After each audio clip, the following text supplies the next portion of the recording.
Alors bonjour.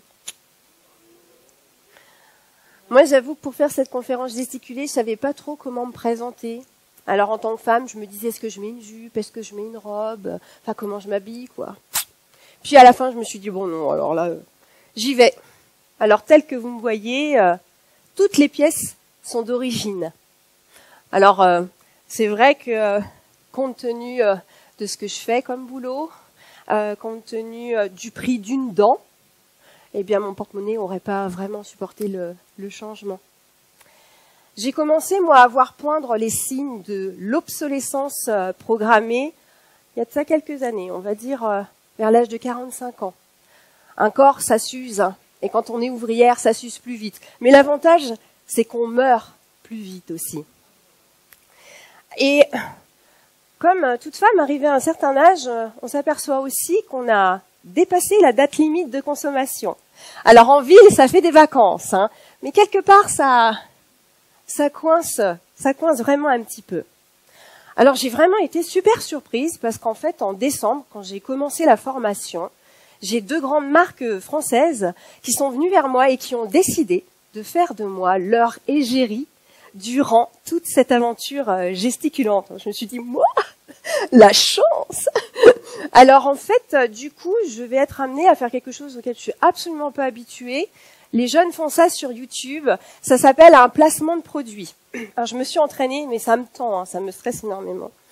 Alors, j'y vais. Seconde main, soutiens tes seins.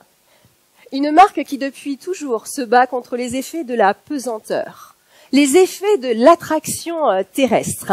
Une marque qui se base sur une loi universelle, celle de la gravité de Newton, gage de qualité. Grâce à seconde main, soutiens tes seins. Ce qui est là n'est pas là.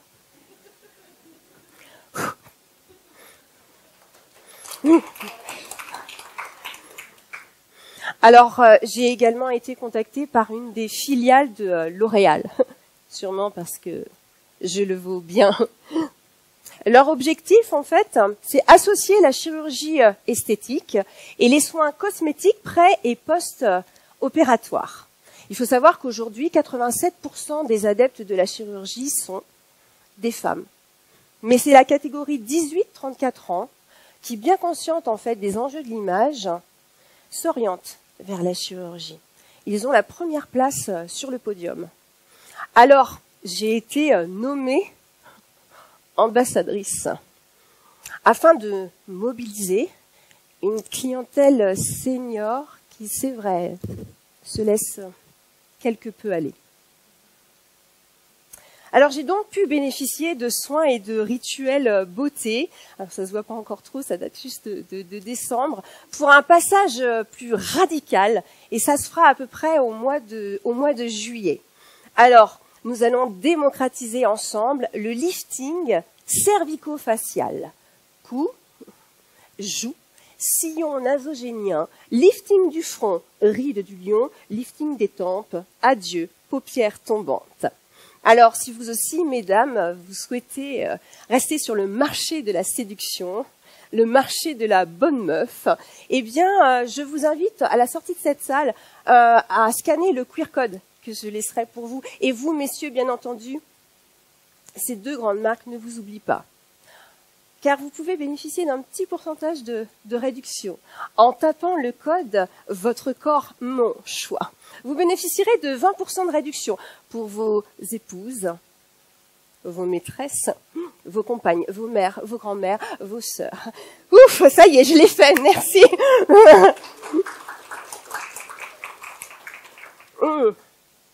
Ça me stresse, quoi. Je me suis même pas présentée. En fait, je me suis pas présentée. Bon, je vais le faire alors. Je m'appelle Christelle, j'ai 53 ans, je suis ouvrière. Et je vais me permettre un petit kiff parce qu'on est juste entre nous. Là, c'est mon petit côté radical. Je suis ménopausée. Voilà. Il y a des gros mots comme ça qu'il faut pas prononcer en fait dans la société. Règles, ménopause, tout ça. Oh. Pourtant, on devrait s'habituer en fait. En France aujourd'hui, une femme sur 2 a plus de 50 ans. Ça veut dire qu'en fait, on est à peu près entre 14 et 15 millions à avoir vécu ou à vivre là maintenant la fin biologique de notre fertilité. Un non-événement en soi, en fait. Plus de règles. C'est génial.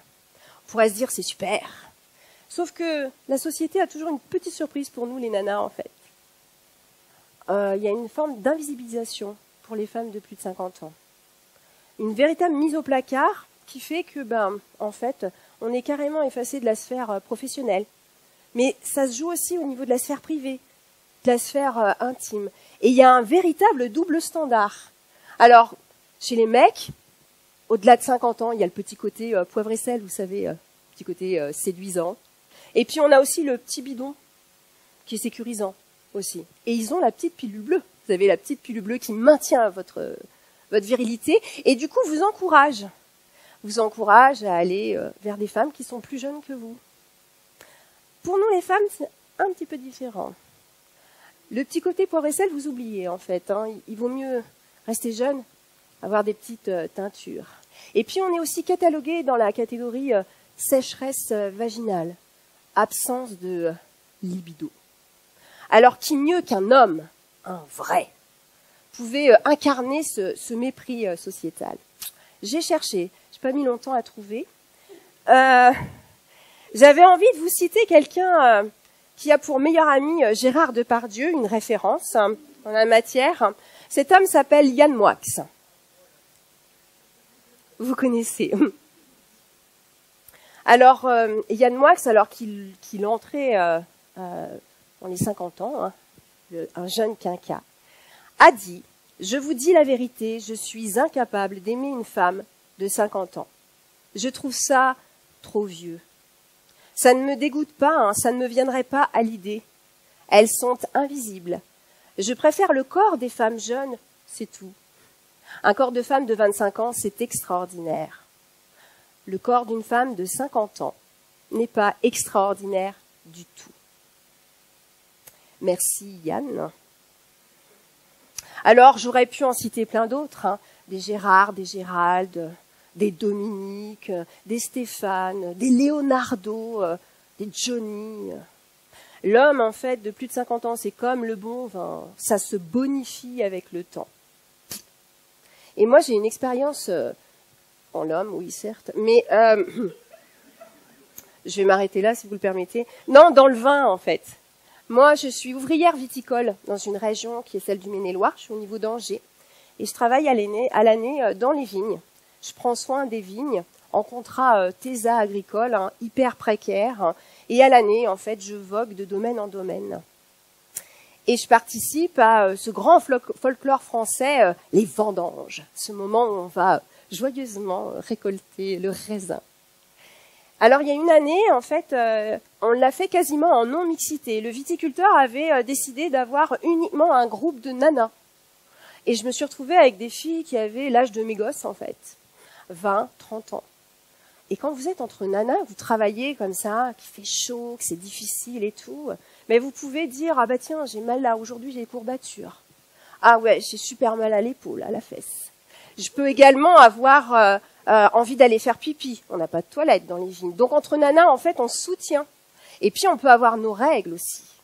Et moi, à cette époque-là, j'étais au début de la périménopause. Joyeuseté, donc bouffée de chaleur, insomnie, sueur nocturne, brouillard cognitif. Bref, on échangeait, elles me parlaient de leur mère et tout, c'était super sympa.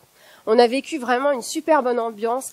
Sororité, quoi. Le truc qui vous fait énormément de bien.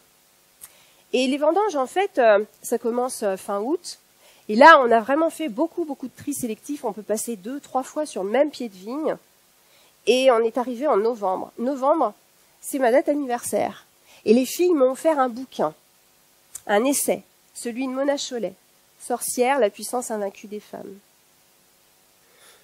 Alors moi, je dirais finalement que je suis entrée dans le féminisme comme d'autres entrent en religion, en politique. J'ai mis un pied et hop, tout le corps y est passé. J'ai lu, et puis comme je travaillais dans les vignes, j'ai écouté énormément de podcasts. Et là, du coup, j'ai pu mettre des mots, M-O-T-S, sur des mots, M-A-U-X. J'ai pu prendre un petit peu de recul et puis j'ai regardé ce corps, celui que je vous présente là. Et du coup, j'ai constaté que, bien, en fait, ce corps, il avait été un corps objet. Et ce, dès l'enfance, pendant l'adolescence aussi, pendant mes mariages, mes maternités. Ce corps, il a été très très tôt sexualisé dans plusieurs sphères. La sphère privée, la sphère scolaire, la sphère professionnelle.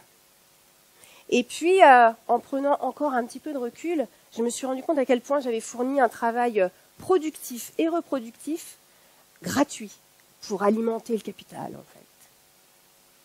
Alors, ce recul m'a permis de considérer que mon histoire, que je pensais mais vraiment super intime, que j'osais presque pas partager, elle était si particulière, c'était la mienne, et sans intérêt, bien sûr. Et bien finalement, cette histoire, elle était assez universelle, finalement. Et elle était politique. Alors du coup, qu'est-ce que je fais de ça? Parce que vous et moi, mesdames, on a pas mal de choses en commun. On a nos corps, nos hormones, nos vies.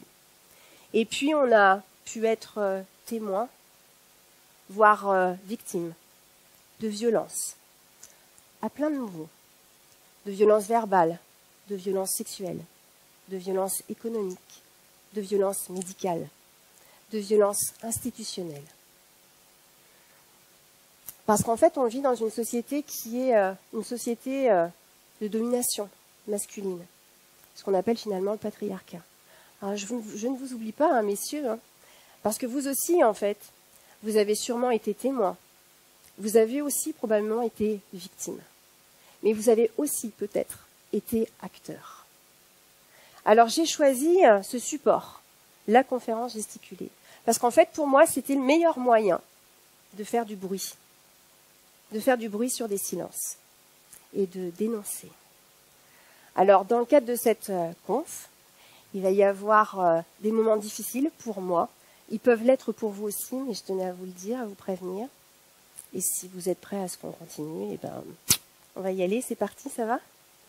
Vous m'entendez bien, du coup? Le rythme, ça vous permet de... Ok, nickel.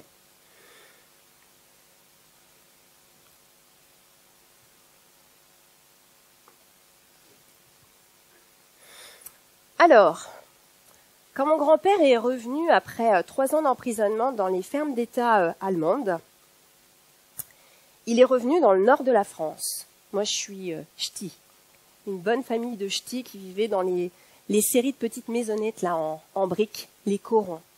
Alors mon grand-père, il a réintégré son domicile et puis il a retrouvé sa femme et ses 2 enfants. 2 enfants qu'il avait dû laisser pour réaliser son devoir patriotique.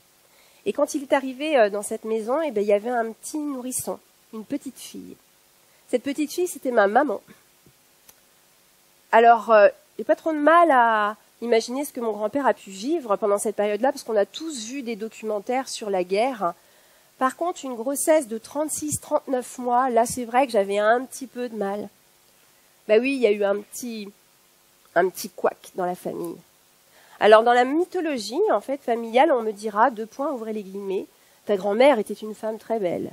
Et elle s'est fait sauter par un Polonais dans un fossé. Alors, mon grand-père va aller reconnaître cet enfant à l'état civil, et puis il va reprendre les rênes de la maisonnée, comme tout bon père de famille. Alors, il va le faire à sa manière, à coups de taloche. Il va reprendre ses bonnes habitudes, parce que sa meilleure amie, c'était la bouteille. Mon grand-père travaillait dans la sidérurgie, donc il était dans les hauts fourneaux. Alors, il avait grand soif, hein, il allait au bar du coin. Et puis, en prenant finalement les rênes de cette famille, il s'est rendu compte que cet enfant, comme c'était pas la sienne, eh bien, c'était difficile. Donc, il l'a placé, cet enfant. Il l'a mis en pension. Alors, ma mère va finalement passer de cette domination du patriarche à un endoctrinement religieux. Et pour que vous vous rendiez compte finalement de ce qu'elle avait vécu, j'ai eu envie de vous lire quelques extraits d'un manuel catholique. Si vous ne le reconnaissez pas, il s'agit de l'abbé Pierre. Et j'ai juste fait un petit truc derrière, c'est marqué « Not all men », même l'abbé Pierre. Je ne sais pas si vous avez la ref. Il y a pas mal de slogans dans les manifs. Je me suis fait mon petit... Alors, authentique extrait d'un manuel scolaire catholique d'économie domestique pour les femmes, publié en 1960. Soyez prête. Prenez 15 minutes pour vous reposer afin d'être détendu lorsqu'il rentre. Retouchez votre maquillage, mettez un ruban dans vos cheveux et soyez fraîche et avenante. Il a passé la journée en compagnie de gens surchargés de soucis et de travail. Soyez enjouée et un peu plus intéressante que ces derniers. Écoutez-le. Il se peut que vous ayez une douzaine de choses importantes à lui dire, mais son arrivée à la maison n'est pas le moment opportun. Laissez-le parler d'abord. Souvenez-vous que ces sujets de conversation sont plus importants que les vôtres. Lorsqu'il a fini de souper, débarrassez la table et faites rapidement la vaisselle. Si votre mari se propose de vous aider, déclinez cette offre, car il risquerait de se sentir obligé de la répéter par la suite. Et après une longue journée de labeur, il n'a nul besoin de travail supplémentaire. Bien que l'hygiène féminine soit d'une grande importance, votre mari fatigué ne saurait faire la queue devant la salle de bain. Cependant, assurez-vous d'être à votre meilleur avantage en allant vous coucher. Essayez d'avoir une apparence qui soit avenante sans être aguicheuse. Si vous devez vous appliquer de la crème sur le visage ou mettre des bigoudis, attendez son sommeil, car cela pourrait le choquer de s'endormir sur un tel spectacle. En ce qui concerne les relations intimes avec votre mari, il est important de vous rappeler vos vœux de mariage, et en particulier votre obligation de lui obéir. S'il estime qu'il a besoin de dormir immédiatement, qu'il en soit ainsi. En toute chose, soyez guidés par les désirs de votre mari et ne faites en aucune façon pression sur lui pour provoquer ou stimuler une relation intime. Si votre mari suggère l'accouplement, acceptez alors avec humilité, tout en gardant à l'esprit que le plaisir d'un homme est plus important que celui d'une femme. Lorsqu'il atteint l'orgasme, un petit gémissement de votre part l'encouragera et sera tout à fait suffisant pour indiquer toute forme de plaisir que vous ayez pu avoir. Si votre mari suggère une quelconque des pratiques moins courantes, montrez-vous obéissante et résignée, mais indiquez votre éventuel manque d'enthousiasme en gardant le silence. Il est probable que votre mari s'endormira alors rapidement. Alors ma mère, entre autres, elle va apprendre à cuisiner, à maintenir son foyer, elle va apprendre à faire le ménage, elle va apprendre à repasser. Et puis, dans tous les contes qui se passent plutôt bien, elle va rencontrer son prince charmant. Ils se marièrent et ils eurent 4 enfants. Alors, on pourrait s'arrêter là. Moi, je pourrais repartir, mais j'ai réalisé une conférence gesticulée. Là, pour l'instant, je suis toujours pas. Je la fais pour moi, hein, donc je ne suis toujours pas là. J'y vais. En 1970. Mes parents, ma mère va donner naissance à un petit garçon. Moi, je vais en apprendre l'existence à l'âge de 30 ans à peu près, en feuilletant négligemment le livret de famille. Alors, dans la mythologie familiale, ma mère va donner naissance à un petit garçon. Il s'appellera Philippe. Il arrive après une grossesse basique de 9 mois, par voie basse. Il est ce qu'on appelle mort-né. Il sera enterré dans un petit cercueil blanc. Et on va certainement les inviter à remettre ça, à remettre le couvert. Et moi, j'arrive quasiment, même pas 1 an plus tard. J'arrive en novembre 1971. Me voilà, j'arrive juste après un enfant mort-né, un petit garçon, un héritier, l'idéal en fait. Alors, moi, je vais aller à l'école, comme toutes les petites filles, à l'école publique. Donc, je suis près de Valenciennes, hein, toujours chez les ch'tis. Et en moyenne section, je vais avoir la chance de rencontrer une petite fille qui me ressemble énormément. On est blondes toutes les deux, on a le teint clair. Et avec Cécile, on va se raconter des tas de choses. Elle va devenir ma meilleure amie. C'est tellement précieux d'avoir une meilleure amie. Et ce jour-là, en fait, à l'école, on a un atelier peinture. La gouache était entreposée dans des espèces de petits pots de yaourt.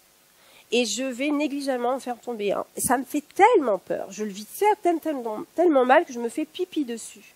Donc on va me changer. Et on va mettre mes vêtements sales dans un petit sac en plastique. Quand ma mère va revenir me chercher à l'école, on va lui remettre mes vêtements dans le sac. Et on reprend le chemin pour rentrer à la maison. Ma mère n'avait pas le permis, n'avait pas de voiture. Sur le chemin de l'école, compte tenu de la rapidité de ses pas, compte tenu de la pression qu'elle exerce sur ma main, moi je sais qu'à ce moment-là, il va se passer quelque chose. Je ne sais pas quoi, mais je me doute un peu. Quand on arrivera à la maison, elle va aller chercher un petit tabouret en formica bleu qu'elle va positionner sur la partie pelouse du jardin. Dans les corons, on avait tous des jardins en rang comme ça avec la partie potager où on faisait les patates et les poireaux. Et puis on avait la partie agrément avec la pelouse. Elle va disposer ce petit tabouret, elle va aller chercher le sac, elle va y chercher cette culotte pleine de pipi qu'elle va me mettre sur le visage, sur la tête, et elle va m'installer à genoux sur ce tabouret. Ça, ce sont des humiliations répétées. Et ces humiliations répétées, mais finalement, ça crée des problématiques de mémoire. Alors moi, j'avais des ancrages de mémoire assez visuels. Je sais, par exemple, de quelle manière scintille le charbon. On avait des galets de charbon dans la cave. Et par le soupirail, la lumière passait. Et en fonction du scintillement de ces galets de charbon, je savais approximativement depuis combien de temps j'étais enfermée dans la cave. Alors ça, c'est une partie du goût de mon enfance. Ma mère va me transmettre son savoir ménager. Je suis une véritable petite fée du logis alors que j'ai même pas 10 ans. Je vais m'occuper de mes 2 petites sœurs, elles arrivent juste derrière. Et moi, je vais avoir la responsabilité, la charge du repassage des chemises de mon père. Moi, mon père, quand il rentre du boulot, en fait, il va prendre son képi, il va le poser à l'envers sur la table, il retire sa veste, il la met délicatement sur le dossier d'une chaise. Il va ouvrir le tiroir de la salle à manger. Il va sortir de son étui son arme de service. Il va ouvrir le barillet. Les balles vont glisser directement dans une petite boîte. Il va emballer son arme dans un espèce de petit chiffon. Et il va glisser ça dans son tiroir. Mon père est flic. Quand on parle correctement, on dit « mon père était policier ». Mon père, en fait, il représente la justice et l'autorité à l'extérieur. Et comme vous l'aurez compris, ma mère représentait l'autorité et l'injustice à l'intérieur. Alors moi, j'ai très très rapidement appris à me soumettre. J'ai très rapidement compris que le silence était d'or. Donc j'ai été silenciée. Mais mon corps a parlé pour moi, très jeune, très très tôt. Alors j'ai rencontré des problématiques d'asthme, des maladies chroniques, des problématiques de croissance, qui m'ont amené à consulter très très très jeune et à nombreuses reprises un kiné, à raison de 2 séances par semaine. Parce qu'en fait, ma colonne vertébrale partait un petit peu dans tous les sens. Alors, ces soins médicaux ne m'ont pas permis de me développer comme il le fallait, mais j'ai fait ce que j'ai pu. Et j'ai pu m'éclater à plein d'endroits, à l'école notamment. Alors nous, dans le nord de la France, on était encore au stade du système de récompense. Une bonne action, un bon point. 10 bons points, une image. 10 images, une grande image. Et après, vous pouviez avoir un atlas, voire un dictionnaire. C'est précieux, ça. Et j'étais tellement bonne à l'école, j'étais tellement scolaire, j'étais tellement obéissante, mais que ma boîte était tellement pleine que j'avais d'autres privilèges. Oui. Moi, j'avais le droit de nettoyer le tableau de la maîtresse. Moi, j'avais aussi le droit d'aller arroser les plantes de la classe et je pouvais même sortir et aller dans le couloir avec mon petit arrosoir. J'avais également le droit et le devoir d'aider ceux qui n'avaient pas les mêmes facilités que moi pour les aider à finir leur travail plus rapidement. Alors du coup, finalement, ce que vous pouvez voir, c'est que en tant que petite fille, moi, je me suis inscrite dans une dynamique qui était, on va dire, silencieuse, soumise, travailleuse. Et je suis issue finalement d'une lignée de femmes, elles-mêmes silencieuses, voire silenciées, violentées, voire violées. Et ces femmes, elles se sont, elles, inscrites dans une tradition. Maman, gâteau, enfants, maison. Et ces hommes, en fait, qui partaient bosser à l'extérieur, qui constituaient leur patrimoine et qui étaient actifs et dominants. Alors, je me suis forcément interrogée sur ce que ça a révélé aujourd'hui, où on en était en fait aujourd'hui en 2025. Et j'ai eu moi-même des enfants, alors j'ai pu essayer de voir aussi comment ça se passait dans le cadre de leur scolarité. Et je me suis rendu compte à quel point les stéréotypes de genre étaient ancrés, à quel point aujourd'hui on était encore en train de dénoncer une socialisation différenciée, c'est-à-dire le regard que les adultes portent sur des enfants, des attentes différentes, que ce soit des garçons ou des filles. Et parmi mes 3 garçons, en fait, il y en avait un qui voulait porter des cheveux longs. Et il était super beau, je suis pas objective. Il était magnifique. Et en fait, par contre, la maîtresse a apprécié absolument pas ses cheveux longs. Donc, elle a exercé des pressions à plusieurs reprises. La première fois, il me l'a dit. La deuxième fois, il me l'a plus dit. La troisième fois, il me l'a pas dit. Par contre, un jour, il m'a dit, je veux aller chez le coiffeur. Alors on sait qu'aujourd'hui, une petite fille, si elle se déguise éventuellement en guerrière, si elle veut faire du foot, du rugby, ça rentre dans les mœurs, ça s'entend, ça se fait. Par contre, qu'un petit garçon aille à l'école en jupe ou avec du vernis à ongles, et ça peut encore coincer, ça peut même engendrer certaines violences dans certains cercles sociaux. Alors, dire finalement aux garçons qui peuvent endosser des codes dits féminins et s'y opposer, à un moment ou à un autre, eh bien, pour eux, ça leur indique que c'est nul, finalement, tout ce qui est féminin. Que c'est nul là, maintenant, tout de suite, et puis éventuellement plus tard. Donc, en fait, ils arrêtent de les endosser, ces codes féminins. À l'inverse, quand vous les encouragez, ou en tout cas quand vous ne vous y opposez pas, mais on sait à quel point ça aide pour déconstruire le sexisme. Alors, des stéréotypes genrés, on en a tous, hein. Moi, très curieusement, quand on me présente des animaux, je vais dire « Ah, mais c'est un mâle ou une femelle ?» Et à quoi ça sert, en fait? On en a tous. Alors, je me suis dit, quand on va chercher, par exemple, un jouet pour un neveu ou une nièce, et qu'on s'interroge effectivement sur le dit jouet, on se dit « Oh là là, ça correspond pas ?»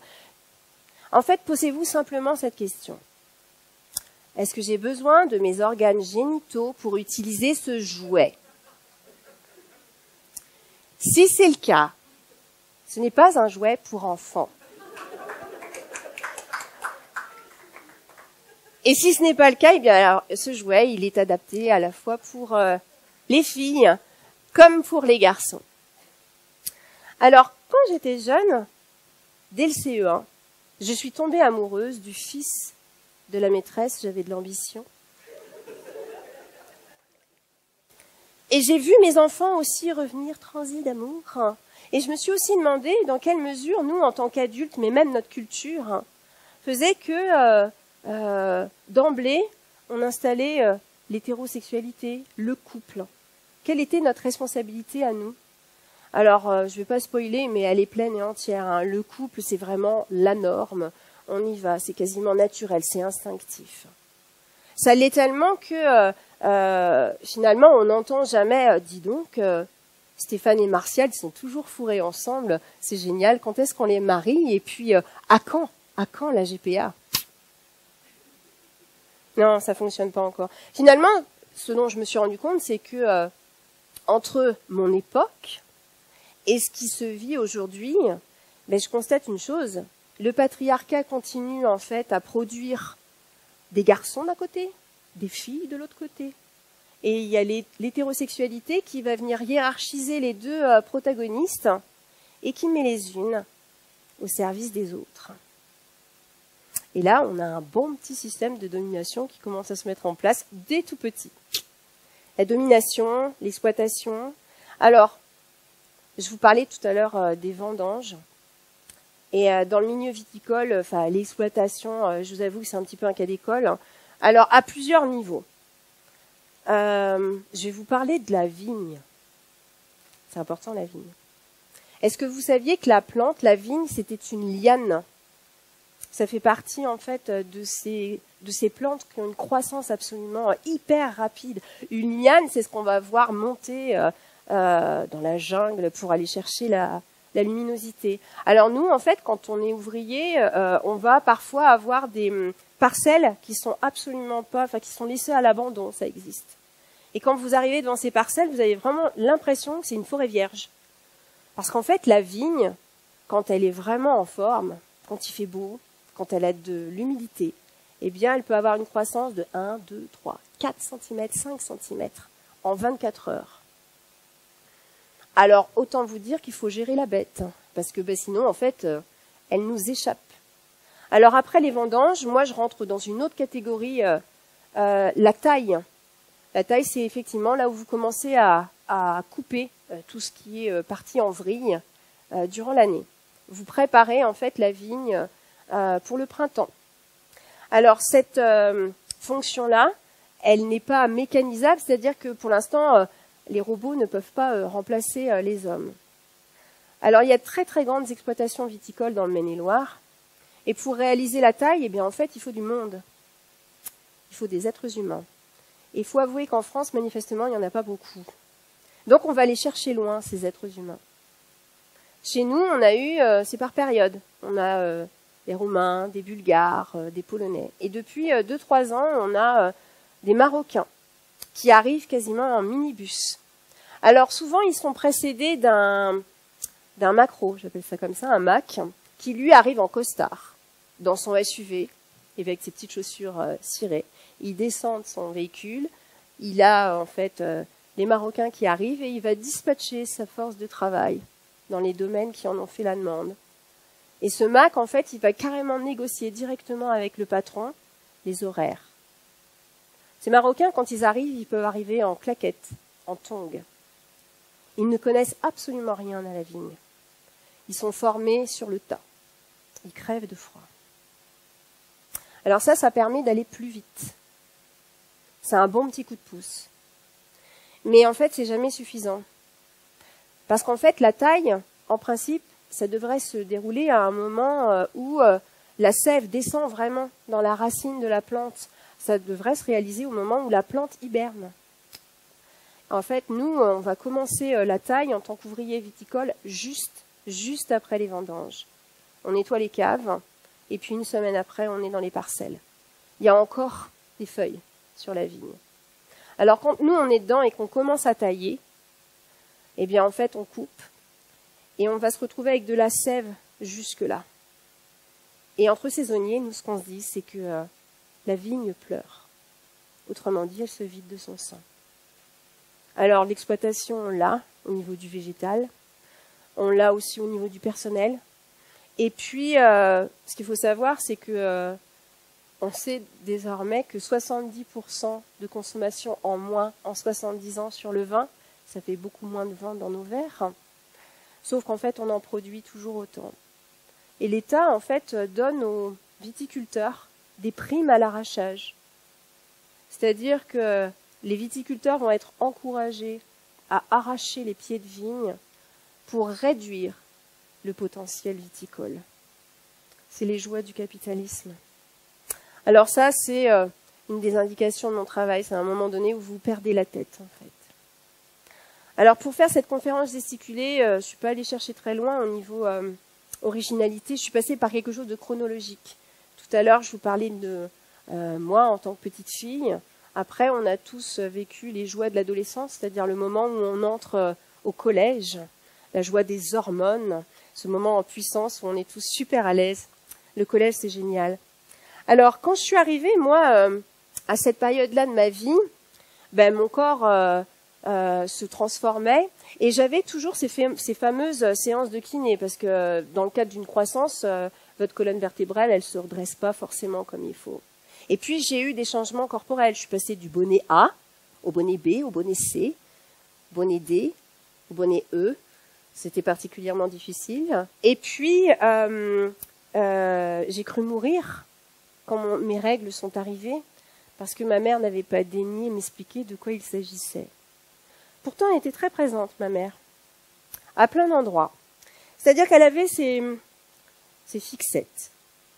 Pour ma mère, en fait, il ne fallait pas que je reste en contact avec des garçons. Il ne fallait pas que je reste seule avec des garçons. Parce qu'en fait, les garçons, eux, ce qu'ils voulaient, c'était des rapports. Alors, j'avais gagné un dictionnaire en primaire. Donc, je suis allée chercher rapport. Et j'ai pas trouvé de rapport. Voilà. Et ma mère enchaînait, c'est-à-dire qu'à un moment donné, je comprends que retard de règles égale grossesse, égale salope, égale pute. Alors, je sais pas trop comment on peut arriver de retard de règles, parce qu'il me manque un élément. On me l'a pas, il y a le rapport, mais alors du coup, comme je sais pas trop ce que ça veut dire, entre le retard de règles et la grossesse, il doit forcément se passer quelque chose, mais j'ai toujours pas capté.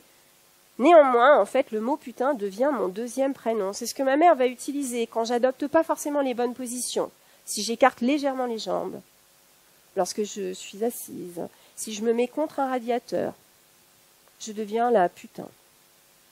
Alors cette forme d'hypersexualisation qui me tombe dessus à cet âge-là, ça me dévisse le cerveau. J'avoue que je comprends pas trop. Alors le mot sexe commence à intervenir à plein d'endroits. Je vais aller rechercher mon dictionnaire. Et là, je le trouve, ce mot sexe, et je vois que ça vient comme origine du mot sécaré. Et je comprends en fait que la fille est un garçon finalement à qui il manque quelque chose. Et dans ces carrés, en fait, il y a sécateur. Et ça me ramène toujours au milieu de la vigne.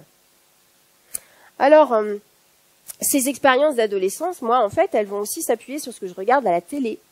Et mes parents regardent une émission humoristique qui s'appelle Cocorico, Coco Boy, ça ne s'invente pas. Hein. Voilà, alors, humoristique et populaire. Et dans cette émission, en fait, il y avait des Coco Girls, 4 jolies jeunes femmes, particulièrement déshabillées, qui en fait s'effeuillaient gentiment pour des prétextes complètement stupides. Et puis ça c'était à 19h40 et juste après on avait le journal télévisé avec Patrick Poivre d'Arvor et Patrick Poivre d'Arvor a commencé à parler du cancer gay. Au début on parlait du cancer gay juste avant l'arrivée du sida. Et puis après, on a trouvé le mot sida. Alors moi, en fait, à l'époque, je découvre finalement que les hommes peuvent s'aimer entre eux, parce que moi, je ne savais pas. Puis dans homosexuel, il y a sexuel. Alors, comment vous dire que j'ai des absences. Donc, je comprends aussi qu'ils peuvent avoir une sexualité, mais au travers des propos qu'utilisent mes parents, je comprends très vite qu'il peut y avoir de l'homophobie, puisqu'on me parle de tantouze, de tarlouse. Et puis, mon père vote Jean-Marie Le Pen, donc je bénéficie d'une superbe éducation raciste, homophobe, sexiste, avec une hypersexualisation de mon corps. C'est riche, ça fait énormément de bien vous développer, mais c'est vraiment génial le contexte. Alors, du coup, je suis allée chercher des références ailleurs. Et ma petite copine là que j'avais rencontrée en maternelle, la fameuse Cécile, eh bien, on se suit, on a la même scolarité. Alors quand on va au collège, on y va toutes les deux à pied et on va se maquiller dans les rétroviseurs de voiture, sans la bénédiction de madame sa mère. Donc bon, on se maquille dans les voitures, elle me prête des fringues, tout ça, et puis Cécile, elle s'octroie la possibilité de sortir avec un garçon. C'est ce qu'on disait en fait à l'époque, sortir. C'est le moment où on se mettait en couple finalement. Alors Cécile va trouver son premier petit copain et elle a des envies d'aller plus loin. Elle veut vraiment coucher. Alors moi, j'ai le pute de ma mère qui est toujours très très très proche. Et puis, mais par contre, Cécile, elle y va. Et quand elle y va, elle revient et elle me dit surtout, ne fais pas ça. Alors, j'ai le pute, ne fais pas ça. Donc, en fait, moi, je m'en tiens à ça, en fait. Moi, je veux bien sortir avec un garçon, juste du bout des doigts, parce qu'il faut pas trop que je me rapproche. Et puis, on s'en tient là. Je mène ma vie comme ça, avec mes petites activités d'ado, parce que Cécile compense, sa famille compense aussi. Et je m'éclate. Ça me permet de vivre. Je respire un petit peu. Et il va se passer un petit événement. Mon père est flic, ça je vous l'ai dit. Quand on prend du grade, eh bien, on est muté. Donc, je vais quitter le nord de la France pour partir en Normandie. En plein milieu d'année, j'arrive dans un lycée que je ne connais pas. J'ai un accent de ch'ti à couper au couteau et je ne suis pas particulièrement à l'aise. Comme je vous le disais, ma mère n'a toujours pas le permis, elle n'a aucune autonomie et on arrive donc en cours d'année dans un appartement minuscule. La promiscuité est absolument infernale. Mais cette arrivée, en fait, en cours d'année, c'est l'opportunité pour moi de mentir sur mon emploi du temps. Il n'y a pas eu les réunions parents-prof du début. Donc, en mentant, eh bien, moi, je vais réussir à avoir une vie à l'extérieur. Et pour obtenir une forme de reconnaissance, eh bien, moi, en fait, je vais m'inscrire dans ma sexualité en allant provoquer tout ce qui bouge, partout. Mais vraiment, j'y vais à fond, en fait.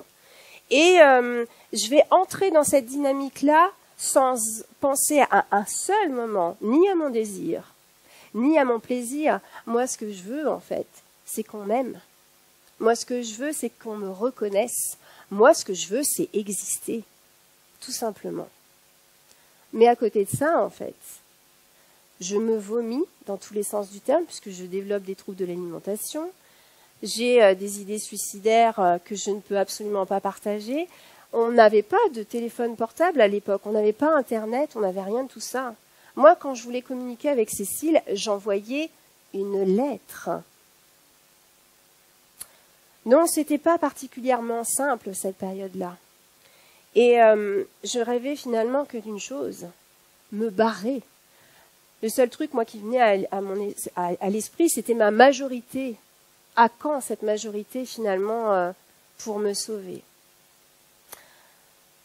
Alors ça viendra plus tard. La question, c'était de me dire, finalement, je me suis quand même inscrite, moi, dans l'adolescence, dans un contexte assez violent, on va dire les choses comme elles sont. Comment ça se passe, finalement, pour les jeunes d'aujourd'hui? Alors, j'avais des exemples. 3 garçons. Moi, 3 garçons, je découvrais complètement. C'est quoi les masculinités à cet âge-là? Comment se développent des garçons à cet âge-là? Alors, pour mes garçons, c'était drôle parce qu'en fait, parmi leurs potes, ils avaient un copain qui avait fait son coming out. Et mes enfants le fuyaient parce que l'homosexualité, c'était comme si ça se transmettait par un virus. Et ils ne voulaient absolument pas être homosexuels. Et du coup, en lisant des bouquins féministes, je me suis rendu compte que l'homosexualité, c'était une crainte pour les garçons aujourd'hui, quand ils s'inscrivaient dans ce qu'on appelle la norme conjugale.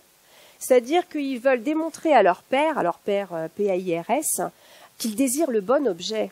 C'est-à-dire qu'ils désirent la personne du sexe opposé. Et puis, pour les filles, finalement, je me suis rendu compte que le stigmate de la pute, eh bien, il existait. Le stigmate de la pute et de la salope, il n'y avait pas que ma mère. Aujourd'hui, les filles le subissent encore.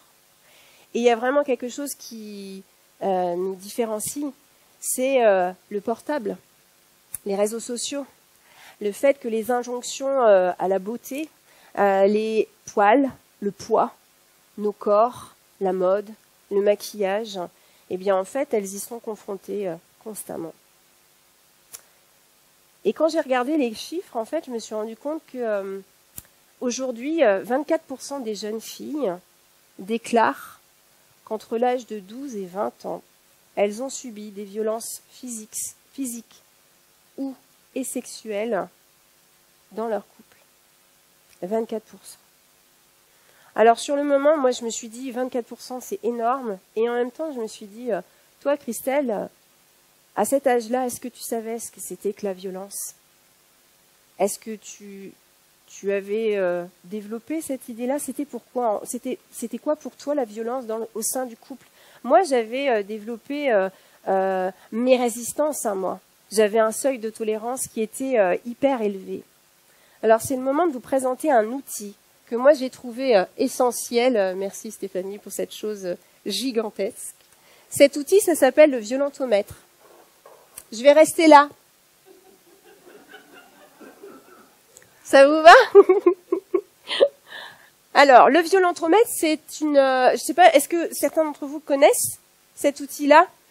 Moi, j'ai trouvé ça absolument génial. Alors, sur cette échelle de valeurs, qui va donc du vert au rouge, vous pouvez savoir de quelle façon vous vous inscrivez dans votre couple. En tout cas, dans la relation que vous avez avec quelqu'un. Donc, si je prends quelques exemples, profite de ta relation quand la personne qui est avec toi, en fait, respecte tes décisions et tes goûts. Commence à être vigilante, voire dis stop, par Parce qu'il y a de la violence quand il est jaloux en permanence. Là, on est dans le orange. Et puis, protège-toi et demande de l'aide. Il y a de la violence quand il te pousse, il te tire, il te gifle, te secoue, te frappe. Alors ça, en fait, c'est un violentolomètre qui est destiné à la scolarité. Hein, c'est ce que tu disais, c'est voilà, qui est utilisé en milieu scolaire. Donc c'est pour ça qu'il est écrit jeune femme, mais j'étais jeune à l'époque. Un petit peu de respect. On le dit. Vous essayez de transposer, il y a un petit peu d'imagination, je vous fais confiance. Donc moi, effectivement, je me suis demandé dans quelle mesure, moi, j'allais réussir, moi, à me situer. Parce que quand on vous dit « dis stop », à quel moment, moi, on m'a demandé, enfin, en tout cas, on m'a permis de dire « stop ». Où je me situe, moi. Et du coup, je me suis dit, mais les jeunes filles, aujourd'hui, qui vivent dans des milieux où il y a de la violence, où il peut y avoir du racisme, où en fait il y a de la précarité aussi. Comment elles se situent par rapport à ces violences? Alors j'ai trouvé cet outil-là fondamental. On va le laisser parce qu'on va le réutiliser après. Ça permet de voir un petit peu où on se situe. Et vous pouvez le trouver sur des baguettes de pain. On a les pochettes là en papier qui sont distribuées là au moment du mois de novembre, quand il s'agit des luttes contre les violences sexistes et sexuelles. Et moi, j'ai le souvenir aussi d'en avoir vu un qui prenait un pan de mur entier dans un planning familial. Alors, je voulais vous parler du planning familial parce que ma mère, m'ayant proposé de m'offrir la pilule à l'âge de 25 ans, j'ai dû faire quelques petites choses. Alors, moi, je me suis orientée vers le planning familial, alors que j'étais mineure, pour me protéger. J'ai eu ce réflexe-là. Et c'est grâce au planning familial que j'ai pu aussi en apprendre sur les maladies sexuellement transmissibles. Alors, cette capacité-là, le fait d'y être allée, j'ai absolument pas de souvenir. C'est-à-dire, je peux pas vous dire pourquoi, ni comment, quels sont les moyens qui m'ont permis de le faire. Tout ce que je peux vous dire, c'est que ma sœur n'a pas eu la même chance que moi. Et ma sœur, en fait, est allée très très loin dans sa grossesse. Elle n'a pas osé en parler à ma mère. Bon, je le comprends un petit peu. Et du coup, en fait, elle a dû se faire avorter en Belgique à l'époque. Et moi, en fait, ce planning familial, en dehors de cette possibilité-là d'obtenir et le moyen de contraception et les moyens de lutte, eh bien, je continue, moi, à y aller au planning familial, mais en fait, en tant que bénévole. Alors, il faut savoir que le planning familial, c'est le plus grand réseau de santé aujourd'hui avec une base associative et militante en France. Il faut savoir que c'est aussi un mouvement féministe qui depuis 60 ans lutte pour l'égalité femmes-hommes. Alors un mouvement féministe d'éducation populaire. Et la lutte, en fait, on la retrouve à plein d'endroits, et dans l'éducation, et au niveau de la contraception, et au niveau de l'avortement. Et ce qui est assez difficile pour moi à vivre aujourd'hui, c'est que dans le cadre de l'égalité homme-femme, femme-homme, la grande cause d'Emmanuel, eh bien, faut savoir que dans les pays de la Loire, il y a eu un petit souci de subvention. On a perdu 93% de ce qui nous était attribué pour l'égalité femmes-hommes. Ce qui veut dire que dans le cadre du planning familial, on a tout simplement supprimé la personne qui était à l'accueil. Ce sont les bénévoles qui font l'accueil dans la structure.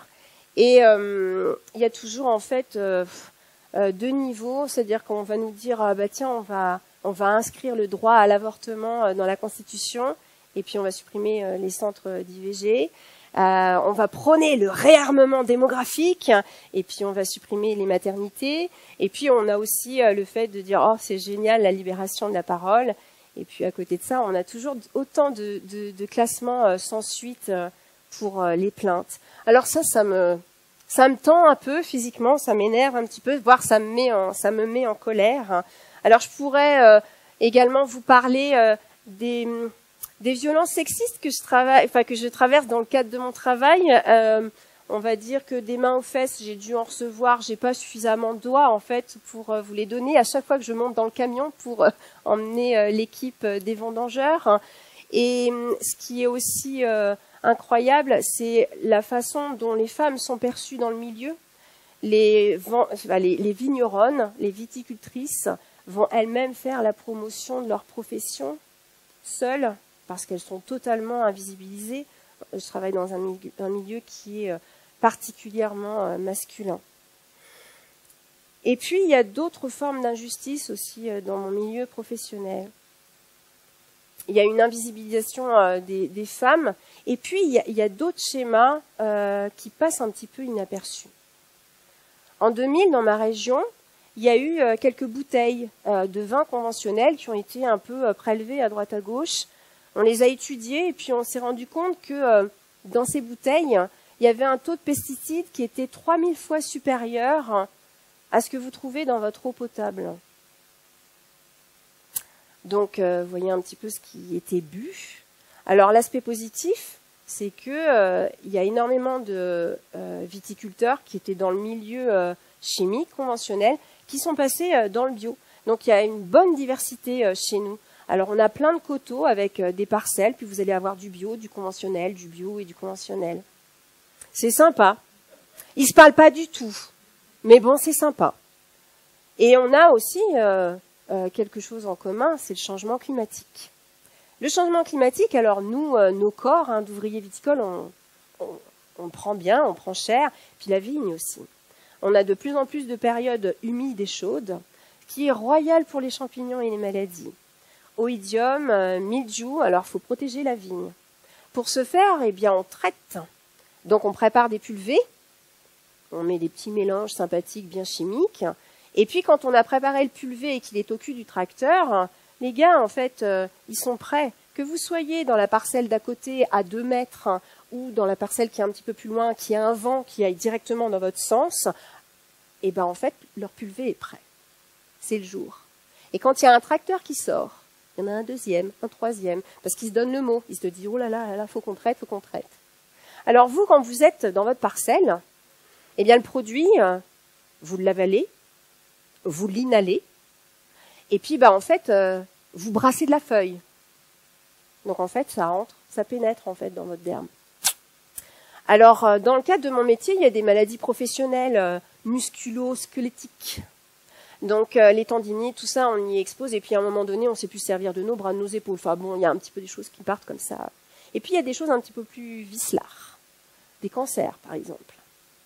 En ce qui me concerne, j'avais ma pension à l'asthme que je tenais vraiment bien là depuis ma petite enfance, et ça m'a pas aidé en fait, parce que j'ai eu des rhinites qui sont arrivées, des problématiques de peau, et puis en fait progressivement, j'ai perdu le goût et l'odorat. On parle d'agnosie et d'anosmie. Alors c'est quand même con en fait quand on travaille dans le vin et qu'on peut pas dire aux gens ah, tiens prends-le celui-là il est quand même excellent. Mais non en fait maintenant je ne peux plus absolument plus le faire. Je mange du carton et je bois de l'eau en fait à tout bout de champ. Et finalement ces maladies j'ai été prévenue. Mon allergologue m'avait dit ne travaillez plus dans les vignes, quittez votre village. Vous avez une espèce de cuvette donc on avait toujours le nuage de produits. Et mais j'ai pas pu. Mais j'ai pas pu, non, parce qu'en fait, j'étais seule avec 3 enfants. Qu'en tant qu'ouvrière viticole, eh bien, la précarité, je connaissais un petit peu. Que ces fameux contrats TESA de la MSA vous permettent finalement de cumuler des heures sans avoir d'heures sup, faut pas exagérer. Mais vous pouvez aussi faire la mise en bouteille, ça ramène un petit peu d'argent. Vous pouvez participer au salon, vous pouvez participer aux portes ouvertes. Alors vous faites des heures pour mettre du beurre, voire des épinards. Dans vos, pas pour ceux qui aiment les épinards, pas les garçons en général, mais bon, dans vos patates, vos pâtes, vos riz. Donc, non, j'ai pas pu respecter les recommandations de mon allergologue. Je suis pas partie. Alors partir, c'est ce que je vous disais, c'était vraiment l'objectif avec ma mère. Il fallait vraiment que j'en sorte de tout ça. Savoir comment. Eh bien, en fait, c'est mon père qui m'a présenté mon premier mari comme ça sur un plateau. Il me l'a amené parce qu'en fait, ce charmant jeune homme réalisait son service militaire dans la police. Et c'est comme ça que j'ai rencontré en fait mon premier mari. On avait plein de choses en commun. Et c'est surtout que moi, j'avais besoin de prendre l'air. Alors je l'ai pris avec lui cet air-là. Et on a vécu des trucs excellents. Il s'est investi dans une branche professionnelle qui était le nettoyage industriel. Alors moi j'ai joué les petites mains, Parfois j'allais dans les hôtels nettoyer des tâches énormes. On se pose les questions parfois de ce que les gens peuvent réaliser je parle pas de DSK, dans les hôtels, voilà. Et du coup, je l'ai suivi, je l'ai aidé, je l'ai accompagné. Et à un moment donné, on lui a proposé de développer une agence à Angers. Donc, je l'ai suivi. Moi, je suis partie du coup de la Normandie et je l'ai accompagné sur la région d'Angers. C'est le moment qu'on a choisi pour avoir un enfant. Alors, cette grossesse tardait à venir. Par contre, lui, sur les 2 ans et quelques qui ont suivi, il a développé son agence et son appétence pour d'autres choses. Ce qui veut dire que quand le bébé, lui, a commencé à s'implanter, en fait, lui, il est parti. Il m'a quitté pour aller développer une agence en milieu dans la région parisienne. Voilà, alors moi j'ai éduqué mon petit bout toute seule. Et quand il est arrivé, ce petit bout, vous voyez ces boops là, que je me traînais quand même, et là on est passé à l'échelle du dessus. Bonnet E, bonnet F, bonnet H, vive l'allaitement. Et là je souffrais du dos. Et m'est revenu ce lancinant message, quand vas-tu aller chez le kiné, Christelle? Alors j'en avais juste un en face de chez moi, dis donc. Donc j'ai poussé la porte d'un autre cabinet. Et là, il y avait une musique d'enfer dans ce cabinet, ça bougeait plutôt pas mal. J'entendais quelqu'un siffler, il y avait quelqu'un qui chantait, il y avait des plantes vertes, il y avait une super ambiance, ce qui n'est pas forcément le cas. En général, les gens souffrent dans les cabinets de kinésithérapie. Et là, ça bougeait et tout. Et bon, le mec arrive, il est jeune, il a à peu près mon âge. Voilà. Moi, j'avais mon petit bout avec moi parce que j'avais aucun moyen de garde. Alors quand je parle de moyens, je vous parle de moyens dans tous les sens du terme. Alors il vient vers moi, ce charmant kiné me dit vous venez pour je dis oui je viens, j'ai des problèmes de dos mais j'ai mon petit, ça vous dérange et tout. Non aucun problème, il lui donne une sucette, pof. Et il s'installe en fait et il me dit mettez-vous sur la table d'examen. Il m'invite à déshabiller, donc je retire le haut. Je m'installe sur cette table. Il va poser sa main sur mon épaule droite. Il est derrière moi. Et il va me dire, c'est le bras droit que vous souleviez pour vous protéger. Vous avez déjà lu la BD? Vous voyez l'espèce de petite bulle là, avec le capitaine Haddock, avec les éclairs, les ampoules, tout ça. Moi, il y a un truc qui se passe dans mon cerveau à ce moment-là. Je me dis, attends, personne n'a vu, n'a remarqué à quel point tu avais été maltraité enfant. Lui, ça fait 5 minutes qu'il est dans ton dos. Et il comprend que ton corps s'est modelé à cause de ce que tu as vécu. Mais moi, là, il se passe un coup de foudre gigantesque. Moi, je l'aime d'amour, ce mec, d'emblée. En plus, il est dans le soin. Il est plutôt... voilà, quoi. Alors, moi, j'avais quand même mangé mon pain noir, comme on dit. Je me disais, mais moi, j'ai droit à mon conte de fées. Moi, j'y crois. Ouais, allez, hop, on est parti. Et le coup de foudre est partagé. Alors, l'un dans l'autre, vous comprenez ce que je veux dire, je ne vais pas aller trop loin dans le... Ça se passe comme ça se passe vraiment vite, hyper rapidement. Ce mec-là, il a plein d'idées, il a plein de projets. Et il va me confier une tâche. Il va me dire, à un moment donné, moi, j'aimerais avoir une maison. Est-ce que tu peux aller chercher cette maison pour moi? Il y a toujours des châteaux dans les contes de fées. Donc, je me dis, ok, c'est quand même une tâche plutôt intéressante d'aller visiter des maisons. Et je vais aller visiter des maisons avec mon petit bout. Et je vais tomber amoureuse d'une gigantesque bâtisse. Et là, en fait, je me dis, est-ce qu'il va l'aimer, cette maison? Est-ce qu'il va l'aimer? Et il l'aime. Non, mais vous vous rendez compte, hein. Moi, je suis amoureuse. Lui, il a une amoureuse. Moi, j'aime cette maison. Et lui, il achète cette maison. C'est absolument génial. Alors, il va faire aussi sa demande en mariage. C'est normal, c'est les gars qui font les demandes en mariage. Il m'offre une bague. Et moi, je pars en me disant, waouh, trop bien, un mariage dans cette gigantesque bâtisse. Il y a un potentiel d'enfer. Alors, à ce moment-là, il va me dire, un mariage l'été, Christelle. Oh, non, tu sais, moi là, en fait, ce serait mieux, en fait, en début d'année. Genre janvier, février, pour les impôts. Moi, les impôts, c'est pas quelque chose que je cultive, donc ok, d'accord, pas de souci. Bon. Et puis, il y a cette maison, ce bonheur nouveau, ce mec qui s'investit corps et âme dans son travail, et moi, je fabrique un autre nid. Je suis enceinte du second. Alors, ce processus, je le connais, je l'ai déjà vécu une fois. Qui m'accompagne pas à la maternité, qui n'ait pas le temps, qui travaille beaucoup et tout, je le comprends. Moi, ça va, je gère. C'est du vécu. Et ce petit bout, en fait, il va arriver en novembre. Novembre, pour ceux qui ont déjà eu des enfants, c'est la période des bronchiolites, des infections pulmonaires. Votre bébé est chargé, en fait, il a du mal à respirer. Alors, autant vous dire que quand vous faites de l'asthme, vous comprenez un petit peu ce que subit votre enfant. Et pour gérer, en fait, des bronchiolites, il faut des kinés respiratoires. Kiné respiratoire, il y a le mot kiné. Kiné, donc vous vous dites oui. Eh bien non, en fait, le cordonnier est le plus mal chaussé. Parce que quand il y a des bronchiolites pour votre enfant, il y en a forcément partout ailleurs. Alors ce mec qui s'investit partout ailleurs, eh ben il continue à s'investir ailleurs. Et ce petit bout, eh bien lui, il va aller faire ses petites kinés respiratoires à l'hôpital. Et c'est maman qui va accompagner à l'hôpital et qui va se débrouiller pour faire garder l'aîné. Et ça dure. Et c'est extrêmement fatigant. Et c'est épuisant. C'est tellement épuisant qu'à un moment donné, moi je me dis, attends, faut quand même l'organiser finalement ce mariage parce que il a été déplacé au mois de février. Et moi j'imagine une salle avec un plan de table. Vous voyez, je vais loin en fait. Moi je vois déjà machine avec machin, Cécile qui va revenir de Toulouse, qui va... Enfin voilà, je suis là-dedans et tout. Et il va me dire, oh là là, attends, t'es fatigué, il a réduit la voilure. Et il a raison, je suis fatiguée. Il va me dire, on va faire ça juste les parents, les témoins en tout petit comité. Ce sera bien. Il a raison. C'est OK. Alors moi, le jour de mon mariage, le 27 février, je me lève, j'ai pas dormi évidemment, parce que quand vous avez deux petits en bas âge, dont un qui est constamment en difficulté respiratoire, vous dormez très peu. C'est moi qui me lève parce que lui travaille, donc bon voilà. Et je vais enfiler ma robe parce que quand même j'ai trouvé une robe et je me dis oh. J'ai enfilé une robe, je vais chercher le petit, il se réveille, je vais mettre une espèce de grande serviette éponge. Parce que quand vous avez un enfant qui est protégé au niveau qui a des problèmes de bronches, ça vomit, ça fait voilà.